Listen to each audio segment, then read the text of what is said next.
परमाणु बम का मूल सिद्धांत आइंस्टीन के प्रसिद्ध समीकरण पर आधारित है, जहां किसी पदार्थ का द्रव्यमान और प्रकाश की गति है। जब यूरेनियम 233 या प्लूटोनियम 221 जैसे भारी नाभिकों पर त्वरित न्यूट्रॉन टकराता है, तो ये नाभिक फूटकर दो छोटे नाभिकों, अतिरिक्त न्यूट्रॉनों और अपार ऊर्जा में परिवर्तित हो जाते हैं। जारी हुए न्यूट्रॉनों से और नाभिकों के विखंडन की प्रक्रिया चेन रिएक्शन की तरह तेजी से बढ़ती है, जिससे एक बहुत ही संक्षिप्त समय में अत्यधिक ऊर्जा विस्फोट के रूप में बाहर निकलती है। द्वितीय विश्व युद्ध के दौरान अमेरिका ने मैनहट्टन परियोजना के तहत पहला सफल परमाणु परीक्षण ट्रिनिटी 16 जुलाई 1945 को रेगिस्तान में किया। इसके कुछ सप्ताह बाद 6 अगस्त 1945 को हिरोशिमा पर गिराए गए लिटिल बॉय बम ने तत्कालीन इलाका लगभग 70,000 से अधिक लोगों की जान ले ली और व्यापक तबाही मचाई। मात्र 3 दिन बाद 9 अगस्त को नागासाकी पर गिराए गए फैट मैन बम की धमाका क्षमता और भी अधिक थी, जिससे हजारों लोग तुरंत मारे गए और अनेक शहर ध्वस्त हो गए। इन हमलों ने जापान को आत्मसमर्पण के लिए विवश कर दिया तथा वैश्विक राजनीति में परमाणु शक्ति की निरंकुशता का सच उजागर हुआ। विस्फोट के समय उत्पन्न ऊष्मा और दबाव तरंग ने क्षणभंगुर विनाश मचाया, लेकिन उससे भी भयावह प्रभाव विकिरण का था।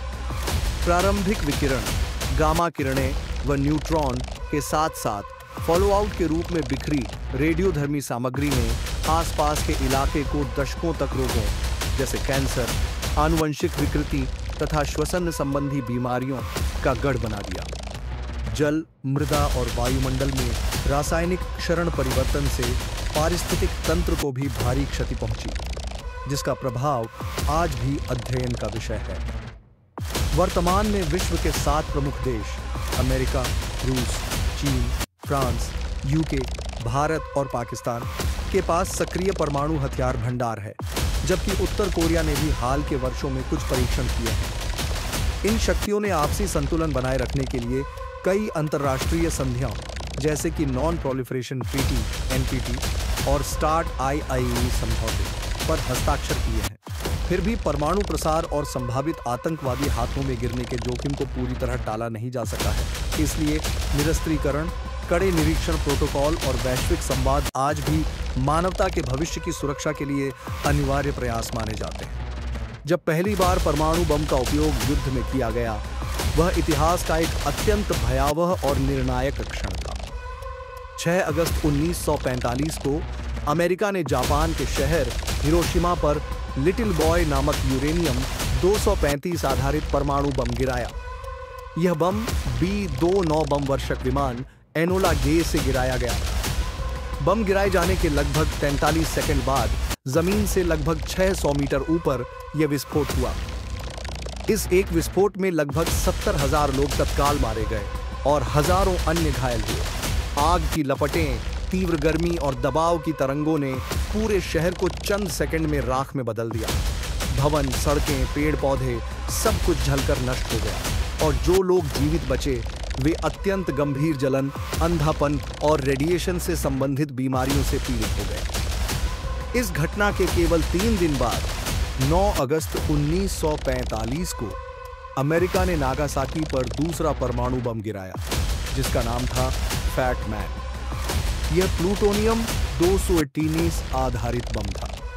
यह विस्फोट भी अत्यंत विनाशकारी था। लगभग 40,000 से 50,000 लोग तुरंत मारे गए और बाद में यह संख्या बढ़कर 80,000 के पार पहुंच गई। इन दोनों हमलों ने जापान को घुटने टेकने पर मजबूर कर दिया। 15 अगस्त 1945 को जापान ने आत्मसमर्पण कर दिया और इसी के साथ द्वितीय विश्व युद्ध का अंत हुआ। हालांकि युद्ध समाप्त हो गया, लेकिन इन परमाणु हमलों ने मानव इतिहास पर गहरा मानसिक और नैतिक प्रभाव छोड़ा। लाखों लोगों की जान गई, हजारों विकलांग हुए और पीढ़ियों तक जन्मदोष तथा कैंसर जैसी बीमारियों का दुष्प्रभाव रहा। इन घटनाओं ने दुनिया को यह एहसास कराया कि परमाणु हथियार केवल युद्ध जीतने का साधन नहीं है, बल्कि संपूर्ण मानवता के अस्तित्व के लिए खतरा है। क्या आप इसके सामाजिक, पर्यावरणीय प्रभाव या परमाणु बम के प्रकारों पर भी जानकारी चाहते हैं? हिरोशिमा और नागासाकी पर परमाणु बम गिराए जाने के बाद जो दृश्य सामने आया वह नरक से कम नहीं था। शहरों की इमारतें धूल में मिल चुकी थीं, इंसान केवल परछाइयों की शक्ल में दीवारों पर झुलस कर छप गए थे और जलते हुए शरीरों की चीखें हवाओं में गूंज रही थीं। हजारों लोग उसी समय मर गए, लेकिन असली त्रासदी तो उसके बाद शुरू हुई। जिन लोगों ने विस्फोट से जान बचाई वे घातक विकिरण की चपेट में आ गए। रेडियोधर्मी विकिरण ने उनके शरीर को अंदर से नष्ट करना शुरू कर दिया। बाल झड़ने लगे, त्वचा जलने लगी, खून में विकृति आने लगी और अंग धीरे धीरे काम करना बंद कर रहे थे। कई महीनों और वर्षों तक कैंसर, ल्यूकीमिया, जन्मदोष और मानसिक रोगों का कहर चलता रहा। इन बमों के पर्यावरणीय प्रभाव भी भयानक थे। भूमि और जल स्रोत रेडियोधर्मी कणों से दूषित हो गए। जो पेड़ पौधे बचे थे वे भी विकृति से ग्रस्त हो गए। जानवरों की प्रजातियां प्रभावित हुईं और वर्षों तक इन क्षेत्रों को पुनः रहने योग्य बनाने की कोशिशें चली। इन घटनाओं ने पूरी दुनिया को झकझोर दिया। वैज्ञानिकों और नेताओं में यह बहस शुरू हुई कि क्या ऐसा हथियार मानव सभ्यता के लिए उचित है। कई वैज्ञानिक जिन्होंने मैनहट्टन प्रोजेक्ट में योगदान दिया था वे खुद अपराध बोध में जीने लगे और जीवन भर शांति की वकालत करते रहे। हिरोशिमा और नागासाकी के अनुभवों ने दुनिया को दिखा दिया कि परमाणु शक्ति के साथ खेलना कितना खतरनाक हो सकता है। इसके बाद से ही परमाणु निरस्त्रीकरण, न्यूक्लियर डिसआर्मामेंट की मांग जोर पकड़ने लगी।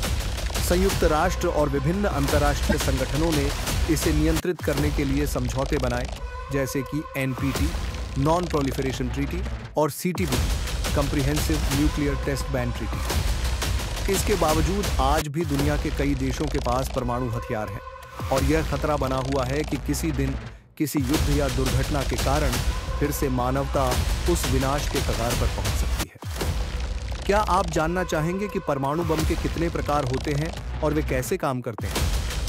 परमाणु बम मुख्य रूप से दो प्रकार के होते हैं जो उनके कार्य करने के सिद्धांत और उपयोग किए गए तत्वों पर आधारित हैं। फिशन बम, इन्हें एटॉमिक बम भी कहा जाता है। ये बम नाभिकीय विखंडन, न्यूक्लियर फिशन प्रक्रिया पर आधारित होते हैं। इसमें यूरेनियम 235 या प्लूटोनियम 239 जैसे भारी नाभिकों को न्यूट्रॉन से विभाजित किया जाता है। विखंडन से बहुत अधिक ऊर्जा, न्यूट्रॉन और गर्मी उत्पन्न होती है जिससे विस्फोट होता है। हिरोशिमा पर गिराया गया लिटिल बॉय और नागासाकी पर गिराया गया फैट मैन इसी प्रकार के बम थे।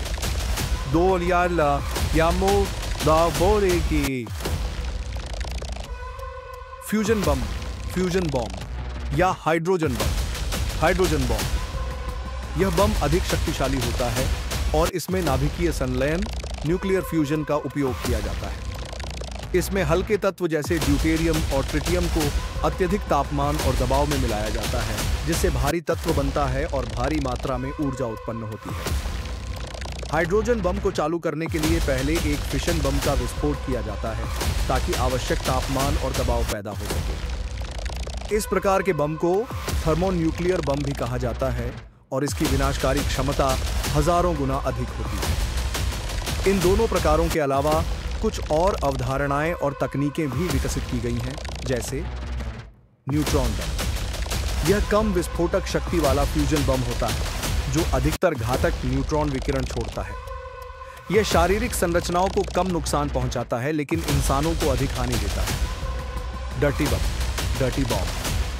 तकनीकी रूप से यह परमाणु बम नहीं है, लेकिन इसमें पारंपरिक विस्फोटकों के साथ रेडियोधर्मी सामग्री मिलाई जाती है ताकि क्षेत्र को विकिरण से प्रदूषित किया जा सके। ये बम केवल वैज्ञानिक शक्ति का प्रतीक नहीं है, बल्कि उनका उपयोग नैतिक और मानवतावादी प्रश्न भी खड़े करता है। परमाणु हथियारों का अस्तित्व विश्व शांति के लिए निरंतर चिंता का कारण बना हुआ है। क्या आप जानना चाहेंगे कि भारत का परमाणु कार्यक्रम कैसे शुरू हुआ और भारत के पास किस प्रकार की परमाणु शक्ति है? भारत का परमाणु कार्यक्रम शांति और आत्मनिर्भरता के सिद्धांतों पर आधारित था, लेकिन समय के साथ इसमें सामरिक मिलिट्री पहलू भी जुड़ गया। इसकी नींव आजादी के तुरंत बाद ही रख दी गई थी और यह वैज्ञानिक दृष्टि से देश की सबसे महत्वपूर्ण उपलब्धियों में से एक है। भारत के परमाणु कार्यक्रम की शुरुआत 1944 में डॉ. होमी भाभा द्वारा की गई थी। उन्हें भारतीय परमाणु कार्यक्रम के जनक कहा जाता है। उन्होंने यह सपना देखा कि भारत एक दिन विज्ञान और तकनीक की ताकत से आत्मनिर्भर बनेगा। उन्होंने 1948 में सरकार के सहयोग से भाभा परमाणु अनुसंधान केंद्र BARC की स्थापना की। भारत ने आरंभ में अपना परमाणु कार्यक्रम पूरी तरह शांतिपूर्ण उद्देश्यों जैसे कि ऊर्जा उत्पादन, चिकित्सा और कृषि में सुधार के लिए रखा था। लेकिन 1974 में भारत ने पहली बार पोखरण, राजस्थान में स्माइलिंग बुद्धा नामक कोड नेम के तहत अपना पहला परमाणु परीक्षण किया। यह एक फिशन आधारित बम था जिसे शांति के लिए परमाणु परीक्षण कहा गया, लेकिन इससे विश्व को यह संकेत मिल गया कि भारत के पास अब परमाणु हथियार बनाने की क्षमता है। इसके बाद 11 और 13 मई 1998 को भारत ने पोखरण 2 के तहत 5 और परमाणु परीक्षण किए। इन परीक्षणों में भारत ने हाइड्रोजन बम, थर्मोन्यूक्लियर सहित विभिन्न प्रकार के बमों का परीक्षण किया। इन परीक्षणों के बाद भारत ने खुद को एक परमाणु शक्ति संपन्न राष्ट्र घोषित कर दिया। भारत ने यह स्पष्ट कर दिया कि उसका परमाणु कार्यक्रम निवारक रणनीति, डिटरेंस पर आधारित है, यानी भारत किसी देश पर पहले परमाणु हमला नहीं करेगा, लेकिन यदि उस पर हमला होता है तो वह उत्तर देने की पूरी क्षमता रखता है। इस नीति को नो फर्स्ट यूज नीति कहा जाता है। भारत के पास आज यूरेनियम और थोरियम आधारित परमाणु रिएक्टर है। इंटरकॉन्टिनेंटल बैलिस्टिक मिसाइलें जैसे अग्नि सीरीज में वो आपकी दी गई हैं जो परमाणु हथियार ले जा सकती है। नौसेना के लिए परमाणु पनडुब्बियां जैसे INS अरिहंत हैं, जिनसे जल के भीतर से भी परमाणु हमला किया जा सकता है। अंतरिक्ष, समुद्र, वायु और भूमि चारों क्षेत्रों से परमाणु हमला करने की क्षमता है, जिसे न्यूक्लियर ट्राइड कहते हैं। भारत ने अब तक NPT नॉन प्रोलिफरेशन ट्रीटी पर हस्ताक्षर नहीं किए, क्योंकि यह संधि परमाणु संपन्न और असंपन्न देशों के बीच भेदभाव करती है। भारत का मानना है कि सभी देशों को समान अधिकार और जिम्मेदारी होनी चाहिए।